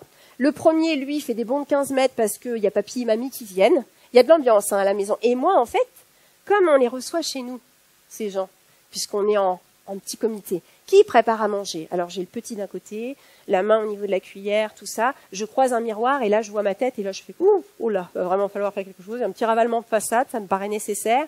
Et lui fait des papiers pour le cabinet. Et il y a une espèce de tension qui se met en place entre ce bébé qui vomit sur le truc, moi qu'il faut absolument que j'aille faire quelque chose. Une tension qui va nous amener finalement à un moment critique. Où là, il va me dire, bon, écoute, là, tu montes, tu te changes, tu mets un pantalon, ce sera quand même bien plus pratique parce que toi, de toute façon, les gars, tu vas devoir t'en occuper. Moi, tu comprends, il y a les autres. Le mariage. Le mariage, en fait, à l'origine, c'est un accord marchand et politique entre hommes, dont l'objet est la femme. La femme est un bien qu'on possède. Et ces hommes, même les plus pauvres, en fait, les plus asservis, vont pouvoir disposer de ces corps, de ces femmes, et devenir maîtres en leur foyer, patron légal de leur femme, qui va à ce moment-là changer de patronyme. Là, vous avez le sens du patron, patronyme. Et ces femmes, donc, elles vont passer de la propriété de leur père à celle de leur mari. Ce faisant, elles vont passer de mademoiselle à madame pour indiquer, en fait, aux autres qu'elles ont trouvé acquéreur. Un peu comme la pancarte vendue, vous savez, des agences immobilières. Vous voyez? Moi, en fait, quand j'ai découvert ça, j'avoue, ça m'a fait un petit peu mal au cul. Parce que se rendre compte finalement que notre orientation sexuelle, ou en tout cas que le mariage est un outil pour cadrer ces femmes, cadrer ces utérus, eh bien, ça fait mal. Hein. Et moi, j'ai été un merveilleux produit. Ce produit, en fait, il s'est développé au sein de cette fameuse bâtisse. Moi, dans cet enclos, finalement, dans cette maison que j'ai tant aimée, eh bien, je suis devenue un produit. Je suis finalement devenue le personnage secondaire de mon mari. Alors, Marie, ça m'écorche un petit peu la bouche à chaque fois j'en parle et que je m'entraîne pour cette conférence gesticulée. Avec les enfants, on avait donné un petit surnom à leur père. On l'avait appelé Dieu. Alors je vous propose de reprendre ce petit surnom. Alors pourquoi Dieu? Parce que Dieu sait. Voilà. Ceci explique cela. Alors Dieu, finalement, m'intègre dans sa vie professionnelle. Et moi, je passe finalement d'une classe à une autre. Moi, je viens d'un milieu très populaire et je vais passer dans une classe qui est petite bourgeoisie, moyenne bourgeoisie. Un espèce d'entre-soi où on va avoir du kiné, de l'ostéo, de l'infirmière, du médecin, alors qui viennent souvent à la maison, on organise des repas, tout ça. Et pendant ces temps-là, je suis invitée à me taire. Parce que je fais un petit peu désordre, j'ai un langage qui n'est pas forcément adapté. Petit à petit et progressivement, il va commencer à m'habiller, c'est-à-dire à gérer ma garde-robe. En fait, il va commencer à gérer mon image. Et ça, vous le retrouvez. Vous le retrouvez sur cette partie-là, qui est, comme j'ai la ref, voilà, contrôle tes sorties, tes habits, et le maquillage. Vigilance, dit stop. Autant vous dire qu'à ce moment-là, j'ai absolument pas dit stop. Moi, effectivement, j'avais la garde-robe. Il voulait que je m'habille de telle ou telle façon en fonction de tel ou tel événement. Alors, pour poursuivre, et parce que j'ai besoin que pour cette dernière ligne droite, vous respiriez bien. C'est important pour moi que les gens respirent. Je vais vous proposer un petit exercice. Si vous me suivez, je pense que ce sera pas trop difficile parce que au niveau respiratoire, c'est chaud en ce moment. Moi, je vais vous demander d'inspirer et d'expirer. Non, ça fait du bien, ça détend, il paraît. Moi, j'essaye de tout mon cœur. Alors, faites comme vous pouvez. Moi, je ferme les yeux, ça m'aide. Vous pouvez fermer vos yeux aussi, ça va nous permettre d'imaginer des choses ou de les vivre moins bien. On respire. Ah. Moi, ça me permet de m'asseoir aussi. Alors, un petit effort d'imagination. Alors, j'ai les 2 pieds dans les étriers. Je viens de lui offrir son premier enfant, un héritier, un petit garçon. Et le bébé est entre les mains de la sage-femme. Moi, je peux respirer. J'ai un petit peu travaillé. Là, je suis un petit peu exténuée. Et entre mes jambes, eh bien, j'ai 2 hommes. C'est inédit. Alors, j'ai à gauche Dieu et à droite un gynécologue obstétricien vêtu d'un grand tablier blanc en plastique et de grandes bottes blanches, un boucher, autrement dit. Donc, ces 2 hommes entre mes jambes sont du milieu médical. Ils s'entretiennent, vous comprenez, ils ont énormément de choses en commun, leur vocabulaire, tout ça. Alors en fait, ils échangent sur finalement l'avenir de ma vulve qui vient de traverser un événement, on pourrait dire traumatique. Donc, vulvopérinoplastie, labioplastie, nymphoplastie, ils vont finalement opter pour quelques points de suture supplémentaires au niveau de l'entrée du vagin pour permettre à Dieu d'obtenir plus de plaisir à la pénétration. Cette pratique, non pas Patrick, a un nom, ça s'appelle le point du mari ou le vagin de la jeune fille. Cette pratique, je l'ai subie, je l'ai très mal vécue par la suite, comme vous pouvez l'imaginer. Elle est commune, elle fait partie de ce qui est dénoncé par les féministes dans le cadre des violences gynécologiques et obstétricales. On respire.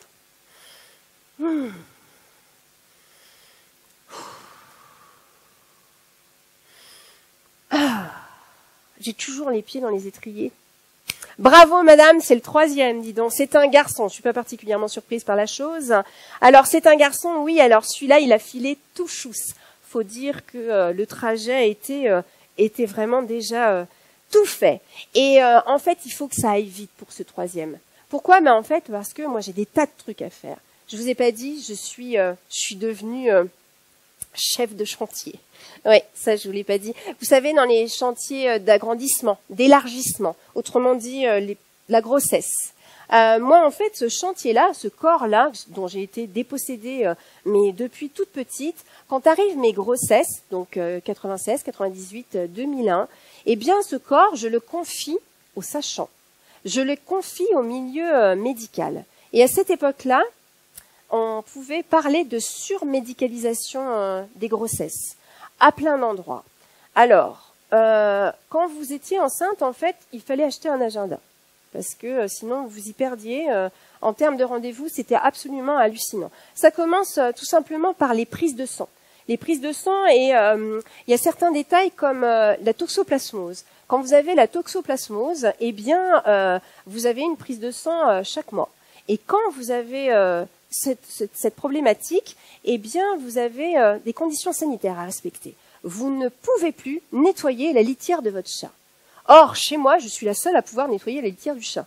C'est bien connu. Personne n'est capable de faire ce genre de choses. Enfin, je veux dire, à part moi. Donc, vous devez également bien nettoyer vos légumes et vous ne devez pas manger de viande crue. Après, vous avez toutes les prises de sang nécessaires pour le sida, pour d'autres, le diabète, par exemple, ou, je l'ai noté, parce que sinon, en fait, je m'y perds, le taux de bêta-HCG, l'hépatite B, les streptocoques, etc., etc. Et puis, en dehors de ça, vous avez le rendez-vous chez le gynéco. Gynéco, et ça se fait, en fait, tous les ans, tous les mois, plutôt, parce que tous les ans, sinon, ça fait un peu loin. Ce rendez-vous chez le gynéco, eh bien, il y a plusieurs démarches à faire. La pesée. Vous vous installez sur la balance. Vous ne voyez pas le chiffre qui est en dessous, forcément. Donc, on vous le dit. Et quand on vous le dit, en fait, on a toujours un commentaire à faire. Que ce soit dans l'absence de prise de poids ou dans la prise de poids. Parce que vous êtes forcément responsable de quelque chose. Et si vous ne l'êtes pas, mais il faut comprendre que vous l'êtes pour le bébé. Si ça ne vous gêne pas, vous êtes responsable, en fait, de l'enfant. Après, vous tendez votre bras et on prend votre tension. Et là, c'est pareil. Si votre tension est élevée, on va vous dire, non mais, faut vous calmer quand même, parce que c'est pas bon pour le bébé. Si elle est trop basse, on va vous inviter effectivement à vous reposer. Il faut impérativement que vous vous reposiez. Que vous ayez d'autres enfants en bas âge, c'est pas un problème. Reposez-vous. Après, on a le fameux toucher vaginal qui arrive tous les mois, alors que vous n'avez pas de contraction ou autre. Il n'est absolument pas indispensable. Moi, j'avais ça. Et j'étais d'une pudeur au départ. Je peux vous assurer qu'après, vous prenez l'habitude, j'aurais pu aller directement chez le gynéco sans culotte, en posant mes pieds dans les étriers. Bon, alors après, c'était absolument parfait. Donc, vous vivez ce genre de choses. Vous avez les échos, les échographies, c'est génial, c'est les premières images du bébé, ça va. Sauf qu'à l'époque, en fait, il fallait boire 1,5 litre d'eau. Alors, vous êtes comme ça, et on vous appuie bien sur le ventre, il suffit que le bébé soit pas dans le bon sens, et là, vous vivez un moment absolument magnifique et merveilleux. Vous avez les cours d'accouchement. J'ai jamais compris le sens de cette chose. En ayant vécu plusieurs accouchements, j'ai jamais compris comment on pouvait nous apprendre finalement à accoucher. Vous avez aussi l'aptonomie, vous savez, ce lien qui se met en place entre le papa, la maman, l'enfant. Alors c'est bien quand le mari vient. Ça n'a jamais été le cas. Et puis, vous allez aussi avoir... J'avais de la sophrologie, il fallait que je me détende énormément. Voilà. Donc, et à côté de ça, vous avez ce que vous vivez. Et des questions à poser, des ressentis. Et quand vous les posez, ces questions, on va vous dire, non, mais attendez, enfin, là, c'est les petits bobos de la grossesse, hein, on laisse passer. Il y a toujours une espèce de forme d'infantilisation. En fait, le corps enceint, en ce qui me concerne, c'était pas le mien. C'était le leur. Et puis après, vous passiez à l'étape suivante. L'étape suivante. L'accouchement, autrement dit. Alors là, pour ceux qui l'ont pas vécu, c'est pareil, il y a plein de termes. Il y a plein de termes qui font que vous vivez un moment divin. Et cette situation, en fait, elle paraît parfois tellement difficile que vous n'arrivez même plus à la raconter. Vous ne la donnez pas en exemple parce qu'en fait, vous avez peur de transmettre une peur aux autres. Alors moi, j'ai énormément de chance. Parce qu'en fait, toutes mes grossesses ont eu lieu avant l'âge de 30 ans. Parce qu'il faut savoir que à partir de 35 ans, vous passez dans la catégorie grossesse gériatrique. Oui, j'adore ce mot, oui, 35-40 ans maintenant. Et puis, j'ai aussi une autre chance, c'est que je suis blanche, je parle français. Il faut quand même savoir que actuellement, aux États-Unis, parce que eux ont des chiffres, la mortalité des femmes en couche, un terme aussi que j'adore, est plus importante chez les Afro-Américaines que chez les blanches. C'est un petit détail comme ça. On va respirer un petit coup. Ça me fait du bien. Je peux m'endormir comme ça.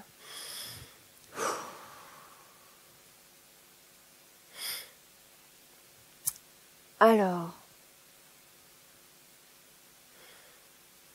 comme je vous le disais, cette maison dans laquelle moi je suis devenue le personnage secondaire de mon mari, eh bien, dans cette maison, moi j'ai endossé 100% de la charge parentale, 100% de la charge mentale, 100% de la charge contraceptive.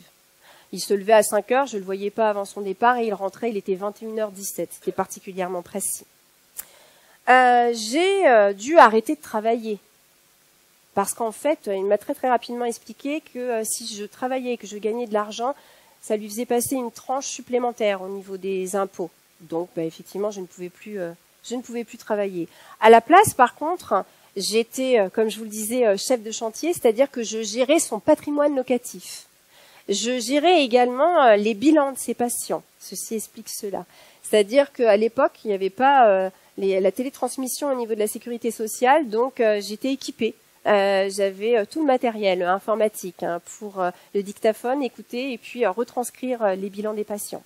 Et je transmettais en fait les documents à l'association de gestion, donc j'ai été secrétaire médicale, secrétaire comptable, femme de ménage, etc., etc. Et tout ça en fait, je l'ai fait de façon bénévole et heureuse, bien entendu, parce qu'en fait, vous devez sourire dans tous les cas, parce que j'étais privilégiée. Privilégié, ça il me l'a dit à je ne sais combien de reprises, parce que lui travaillait dur pour que moi j'aie, et que je puisse bénéficier de ce genre, et de ce genre, et de ce genre de choses. Et puis j'étais habillée, et puis il invitait des gens si intéressants dans ce milieu-là. Alors progressivement, c'est devenu de plus en plus difficile. À plein d'endroits. On peut parler de te traite de folle quand tu lui fais des reproches. Vous connaissez l'histoire de ma mère. Eh bien, Dieu me disait que je lui ressemblais étrangement, que je ressemblais à cette folle maltraitante. Quand on parle aussi de pète les plombs lorsque quelque chose lui déplaît, moi j'ai eu la chance d'être couverte de cadeaux. Les cadeaux étaient gros, en tout cas à la hauteur de ces pétages de plomb, parce qu'évidemment il s'excusait. Il s'est excusé beaucoup. Cette violence-là, je ne l'ai pas vue. Je ne l'ai pas vue arriver. Moi, en fait, je voulais que les enfants soient heureux. J'avais effectivement une très très grande maison. Enfin, c'était pas la mienne. Donc, petit à petit, vous entrez finalement dans ces violences sans vous en rendre compte, sans vous en apercevoir. Et puis, il y a une dernière ligne que vous voyez là. Je ne sais pas si vous arrivez à la lire. T'oblige à avoir des relations sexuelles. Le devoir conjugal. Moi, en fait, je me suis soumise et j'ai cédé à une quantité absolument invraisemblable de relations sexuelles non consenties, mais pour lesquelles, en fait, j'ai simulé, parce que je voulais que ça passe, et que ça passe vite. Donc je suis entrée dans un engrenage absolument effrayant, à tel point qu'il m'a inscrite à mes dépens sur des sites libertins, sans mon consentement également. Alors ce devoir conjugal, il est tellement imprégné culturellement parlant qu'on en oublie que le viol conjugal, il est inscrit dans la loi. Il est inscrit dans la loi depuis les années 90. C'est fou quand même. C'est fou quand même de se rendre compte que pour certains ou certaines d'entre nous, mais le sexe est un dû, que finalement nos corps ne nous appartiennent pas. Alors ces violences conjugales, ces violences sexuelles, elles vous imprègnent. Autant vous dire que compte tenu de ce que j'avais vécu en tant qu'adolescente et de la façon dont je m'étais vendue, la sexualité, ça n'a jamais été un domaine dans lequel je me suis épanouie. Alors quand j'ai commencé à faire mes premières manifs féministes, sur un slogan, j'avais vu la phrase « céder n'est pas consentir ». Céder. C-E-D-E-R. Alors, je suis adepte du tatou. Je vous avoue franchement que je me disais, en toute situation sexuelle, Christelle, il faudrait que tu vois le CD n'est pas consentir. Parce qu'en fait, je n'arrivais pas à l'intégrer. Et puis, on m'a aussi dit, consentir n'est pas désiré. Et je me suis demandé finalement à quel moment on m'avait dit que je pouvais désirer. Et ça voulait dire quoi pour moi, désirer? Alors, dans les expériences vécues, moi, il y a un domaine dans lequel je me suis éclatée. C'est celui de mes enfants. Mes 3 gars, en fait, moi, les masculinités, je ne savais pas ce que c'était. Et puis, je voulais surtout pas reproduire ce que ma mère m'avait transmis. Donc, je me suis éclatée à plein d'endroits. Je me suis beaucoup remise en cause pour éduquer mes enfants. Et on s'est éclaté vraiment à plein d'endroits. Et puis, il y avait la scolarité. Et mes enfants, en fait, étaient 10. Alors, pour ceux qui savent pas, c'est dysorthographie, dyscalculie, dyspraxie, enfin, ce genre de choses. Et c'était difficile, leur scolarité. C'était difficile de les intégrer dans une scolarité épanouie. Donc, je me suis beaucoup investie auprès d'eux. Et progressivement, en fait, mon fils aîné a commencé à donner des signes d'hyperactivité avec de l'eczéma. Et il a commencé à être violent avec ses frères. Donc, je suis allée dans un centre médico-psychologique. Et à l'époque, quand un de vos enfants présentait ce genre de trouble, on vous disait que c'était de votre faute, à vous, en tant que maman, par rapport au lien fusionnel que vous aviez avec vos enfants. Donc, j'ai d'abord pensé que ce qui se passait pour mon fils aîné, c'était de ma faute. En fait, ce que je ne savais pas, c'est que Dieu lui éclatait la tronche. En fait, je le savais sûrement, mais j'étais dans le déni total. Alors, j'ai une de mes amies, une de mes voisines qui s'occupait de temps en temps des enfants, qui avait essayé de me le dire. Elle n'y était pas arrivée. Donc, elle me l'avait écrit. Et j'ai pas voulu le lire, j'ai pas voulu l'entendre, j'ai pas voulu. Donc, Dieu m'a dit, mais cette connasse, on tend l'écarter du réseau de nos amis. Comment peut-elle, moi qui ai toujours été aussi bon, aussi doux, moi qui ai toujours accepté ton fils? Alors j'ai mis du temps. Mais je prenais des photos de mes enfants. Et à l'époque, c'était l'argentique. Et un jour, j'ai fait développer une pellicule. Et sur cette pellicule, en fait, j'avais des portraits de mon fils aîné. Et sur ces portraits, en fait, sur sa peau, sur la peau de son visage, il y avait la trace de ses doigts à lui.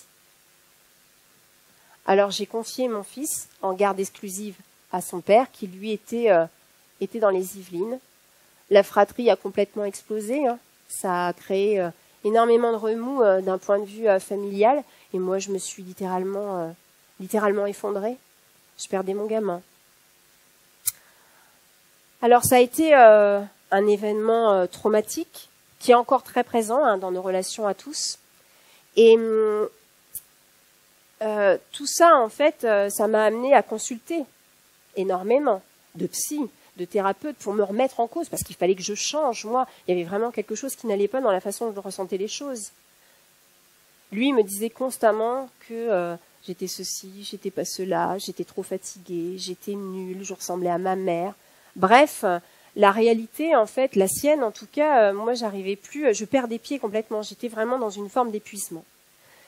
Et c'est à ce moment-là que je me suis posé la question de savoir si effectivement j'étais pas aussi folle que ma mère, voire pire. Alors tout ça, ça porte un nom. Quand vous commencez à douter de votre réalité, de vos propres perceptions mentales, les féministes appellent ça le gaslighting. Et dans ma situation, en fait, moi, ce que j'ai rencontré, c'est ce qu'on appelle le contrôle coercitif. Alors, on a énormément de chance parce qu'en fait, je pense à ces femmes qui vivent la même chose. Depuis janvier de cette année, le contrôle coercitif est passible de 45 000 € d'amende et de 3 ans d'emprisonnement. Alors, pour que vous vous rendiez compte de ce qu'est le contrôle coercitif, j'ai repris en fait les 5 éléments qui sont cités par la loi. Ces 5 éléments, en fait, vous devez en avoir 2. Pour pouvoir dire, moi, aujourd'hui, je subis du contrôle coercitif. Le premier, c'est la surveillance de vos déplacements, des communications, par le biais du portable, le fait que maintenant vous arrivez à géolocaliser les gens, moi ce que j'avais pas à cette époque-là. Vous avez aussi l'intimidation et la menace afin de créer la peur chez l'autre et du coup la garder sous emprise. Alors là, vous la retrouvez dans Protège-toi, demande de l'aide. Vous avez le contrôle financier, ne pas donner accès à ses comptes et demander de justifier ses dépenses. Et là, vous le retrouvez exactement aussi dans le violentomètre. Et il faut savoir qu'en ce qui me concerne, il m'avait fait signer un document chez le notaire. Un document qui était une séparation de biens. Tout ce qui était acquis pendant le mariage était à lui. Donc, à la fin, je n'avais rien. Vous avez l'emprise. L'emprise émotionnelle, c'est un terme qu'on commence à employer, qui se démocratise beaucoup maintenant. La culpabilisation, la manipulation, ou rabaisser l'autre pour obtenir une obéissance totale. Alors, autant vous dire que moi, j'étais vraiment, vraiment dedans. Et puis, il y a l'isolement. Le fait de couper la victime de sa famille, de couper la victime de ses amis. Alors, la fameuse Cécile dont je vous parle en fait depuis le début, il l'avait appelée. Il l'avait appelée pour lui dire qu'il était très, très, très inquiet parce que j'étais tellement folle que je pouvais devenir dangereuse pour les enfants. Alors, il faut savoir que le contrôle coercitif, à 97%, il est exercé par des hommes sur des femmes. Que 82% des femmes qui sont victimes de ce contrôle coercitif sont des mères. Donc, en fait, indissociablement, les enfants sont touchés par le contrôle coercitif. Et l'OMS a déclaré que 4 millions d'enfants en France étaient concernés par les conséquences du contrôle coercitif. Ce qui représente un enfant scolarisé sur 3. Le contrôle coercitif, ça a des conséquences sur la santé physique et puis mentale. Alors physiquement, ça donne quoi? Eh bien, vous allez avoir des problématiques liées à des maladies chroniques. On parle de l'asthme, on va parler aussi de problèmes immunitaires, de dérèglements hormonaux. On sait également que ça a un impact sur la neurotransmission, c'est-à-dire la façon dont votre cerveau fonctionne. Ça se voit sur les IRM quand vous êtes victime d'un stress finalement post-traumatique complexe. Et puis d'un point de vue mental, mais vous allez développer de la dépression, de la déprime, vous allez avoir des problèmes d'hypervigilance, vous allez avoir des problèmes de dissociation, et puis vous pouvez aller finalement jusqu'au suicide. Alors, ce contrôle coercitif ne s'arrête pas quand vous divorcez, parce qu'à un moment donné, vous vous doutez bien que divorce il y a eu. Mais oui, parce qu'en fait, Dieu s'est investi corps et âme auprès de son assistante. Alors, corps et âme, dans corps, j'entends qu'elle était enceinte. Donc, il a commencé à envisager une séparation. En envisageant une séparation, il a voulu m'imposer, cette phrase est assez particulière, m'imposer un divorce par consentement mutuel. Alors, des pressions, il continuait à en exercer beaucoup, mais il avait aussi un autre logement avec son assistante. Alors, comme moi, j'en étais arrivée à un stade où je considérais presque que j'étais responsable de ces écarts conjugaux, puisque c'était ce qu'il m'avait mis dans la tête. Bon, il avait effectivement ce logement. Et on commençait effectivement à parler de séparation. Alors jusqu'à présent, j'avais toujours fait en sorte que nos conflits, quand il y avait résistance, cris et autres, crise, j'avais fait en sorte que les enfants ne soient pas là. Ce jour-là, il va s'inviter à la maison et j'ai le petit dans les bras, c'est le moment de la sieste. Et en fait, il veut effectivement parler de cette séparation. Quand il arrive à la maison, j'ai pas le temps de réagir, qu'il va m'arracher le petit des bras, il va le balancer, il va prendre les deux, il va les mettre dans le canapé, il leur met un DVD, il met le son à fond. Sur cette première partie, je n'ai absolument pas pu bouger. J'avais jamais imaginé qu'un jour, il me les arracherait, en fait. Je suis tétanisée, je ne bouge absolument pas, il va refermer la porte. Il va me faire traverser la cuisine. Nous avions une très grande cuisine, je me rappelle, nous avions une très grande bâtisse. Cette cuisine, je vais la traverser par les cheveux. Il utilisait toujours les mêmes techniques de strangulation. Donc, il va m'éclater le long du mur et me balancer par la suite sur l'évier. Cet événement-là, les enfants vont l'appeler la bagarre. Parce que cette fois-ci, ils vont en être témoins. Et cet événement-là, il vient du fait que moi, précédemment, sur le temps qu'il a développé auprès de son assistante, je vais avoir la force d'aller rencontrer une femme. Cette femme, ça va être mon avocate. C'est pas une blague, elle s'appelle Maître Vigneron. Elle est dans sa dernière année d'exercice. Et elle va me redresser, cette femme. Elle va me redonner une forme de dignité. Et elle va me permettre finalement de lui dire non, ne me force pas à adhérer à cette démarche de divorce par consentement mutuel. Et en disant non, la bagarre éclate. Et cette bagarre, elle est hyper importante, elle est fondamentale. D'une part, parce que à ce moment-là, lui, cette opposition-là, ça va le démanger grandement et il va m'annoncer que j'en crèverai. Le programme est prêt. Et moi, de mon côté, ça va me permettre de m'extraire et de commencer à dire j'ai besoin d'aide. Donc, je vais en parler. Je vais en parler pour me protéger parce que je me dis la prochaine fois, pour l'évier, ce sera la bonne. Et les enfants ne m'auront plus, en fait. Et du coup, je vais aller déposer plainte. Je vais aller en médecine légale. Alors, des plaintes, j'en ai déposé plein parce que à ce moment-là, moi, ce que je ne sais pas, c'est que j'ai 15 ans de procédure à venir. Dieu est un notable, il a de l'argent. Donc, il va disposer de moyens pour instrumentaliser les droits d'hébergement, les pensions, de moyens pour s'opposer à l'orientation scolaire des enfants, de moyens pour ne pas payer la pension, ce qui est assez contradictoire, mais il va y arriver. 15 ans. Alors je suis là. Mes enfants aussi. On ne peut pas dire que d'un point de vue santé mentale, on soit au top. Des conséquences, il y en a. Et il y en aura encore pendant longtemps.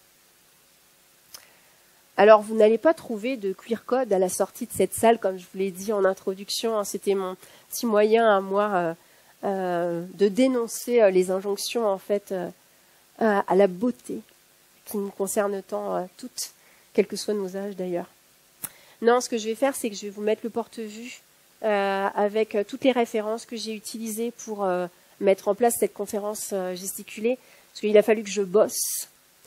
Et quand je vous dis il a fallu que je bosse, c'est parce qu'au moment où je me suis effectivement inscrite dans la formation, c'était en décembre, donc c'est le moment où en principe on commence la taille. Et j'étais incapable d'associer le travail physique et le travail intellectuel. Alors j'ai arrêté la taille cette année. J'ai dit non, j'y vais pas. Et là, ça m'a encore permis de me décaler et de me dire mais finalement, ce corps-là que tu inscris dans cette démarche de marche ou crève depuis tant d'années, comme tous les sans-dents, vous savez, les invisibles, ceux qui se crèvent le cul à la tâche, on va dire. Eh bien, je me suis dit peut-être que faut voir les choses autrement, Christelle. Parce que en fait, cet hiver, moi, j'ai pu porter des chaussures normales. Ça peut paraître bizarre, mais moi, en fait, quand je travaille dans le gel, j'ai des engelures. J'ai les pieds en sang, en général, tout l'hiver. Donc, je peux pas porter de bottes. Je peux pas me faire mimi. Et puis, j'ai pu tenir un crayon pendant 3 mois. Parce qu'en fait, ce que vous avez aux pieds, vous les avez aux mains. Donc, j'ai des craquelures, des engelures. Je suis incapable de tenir un crayon pendant la période hivernale. Et puis, moi, en fait, cet hiver, j'ai pu avoir une vie culturelle. Parce qu'en général, quand je suis dans les vignes, quand je rentre, je me couche. En fait, sinon, je mange d'abord et puis après, je me couche. Et puis, pour si peu, finalement. Parce que 53 ans, la retraite, elle arrivera, je ne sais pas quand, mais moi, tout ce temps que j'ai passé à ne pas travailler parce que Dieu en avait décidé ainsi, eh bien, j'ai pas cotisé. Par contre, je pense que j'ai bien contribué à son patrimoine. Alors, travailler à ce point-là, me faire mal à ce point-là, pour avoir quoi finalement après? Le minimum retraite? Je sais pas. Là, ça a changé vraiment beaucoup de choses dans ma tête, cette conf. Alors, je pense à vous, mesdames. Je pense vraiment à vous parce que je me dis, nous, là, on peut voter, on peut se contracepter, on peut avorter, on peut conduire, on peut même chanter parce que certaines d'entre nous ne peuvent plus le faire.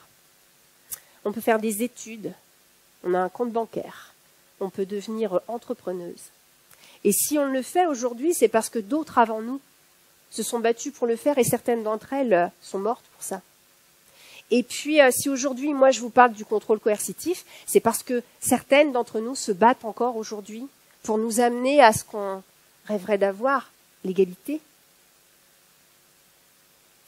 On continue à se battre. Pourquoi, en fait? Pour pas avoir de Gisèle Pellicot, de Marie Trintignant, pour pas avoir d'Estelle, de Christelle, de Véronique. L'émotion va monter.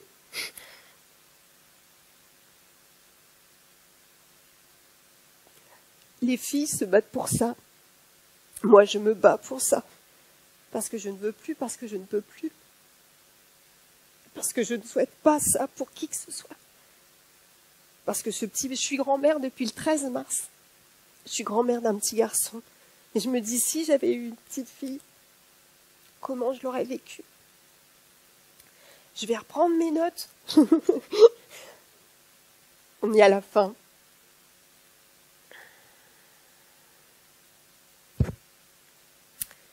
Allez.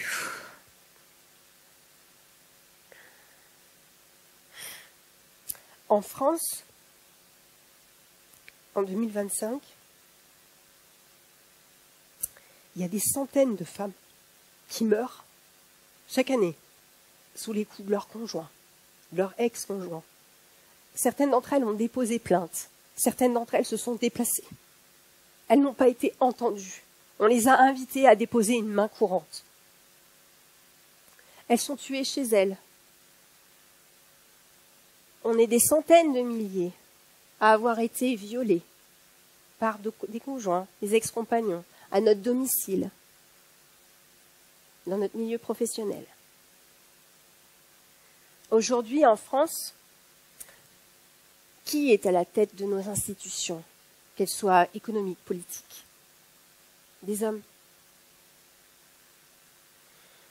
Alors, nous toutes, là, qui concevons le monde, qui le construisons, nous toutes qui aimons, qui nous aidons, nous toutes qui nous écoutons, qui prenons soin. Moi, je nous souhaite, en fait, collectivement, d'avoir la force de mettre toute notre force individuelle. Alors, avec misandrie s'il le faut, en non-mixité s'il le faut, en tout cas avec sororité, pour lutter, en fait, pour lutter ensemble. Et je voulais vous offrir un texte que j'adore, d'une autrice qui s'appelle Lola Lafont. Mon vœu, c'est qu'on arrête de célébrer la force et le courage des femmes, qu'en 2025, on leur accorde la possibilité de ne pas être formidables, de ne plus être courageuses, qu'on cesse enfin de glorifier leur capacité à encaisser. Et aujourd'hui, à ceux qui se tiennent en retrait, tout en assurant les femmes de leur soutien, pourquoi est-il si mesuré, pour ne pas dire inexistant? Est-ce l'illusion que sur ce champ de bataille, ils ne connaissent personne, qu'aucun proche n'est touché? Est-ce un déni de ces évidences-là que grandir dans la peau d'une femme, c'est au mieux avoir échappé au pire? C'est dès l'enfance se méfier, craindre ceux qu'on est éduqué à aimer. C'est avoir le choix entre renoncer à être libre ou risquer sa vie. C'est perdre un temps infini à élaborer des stratégies de vigilance au quotidien, une armure qui finit par ressembler à une cage. Si en 2025 tout ceci fait toujours débat, alors assurément, c'est le moment d'extirper de l'ombre ce que tant de femmes dissimulent à leurs maris, leurs fils, leurs amis, qu'elles racontent. Moi, j'ai rajouté qu'elles se racontent. Et j'ai ajouté aussi un slogan que j'avais trouvé en manif. Les femmes, c'est comme les pavés. À force de marcher dessus, on les prend sur la gueule. Merci.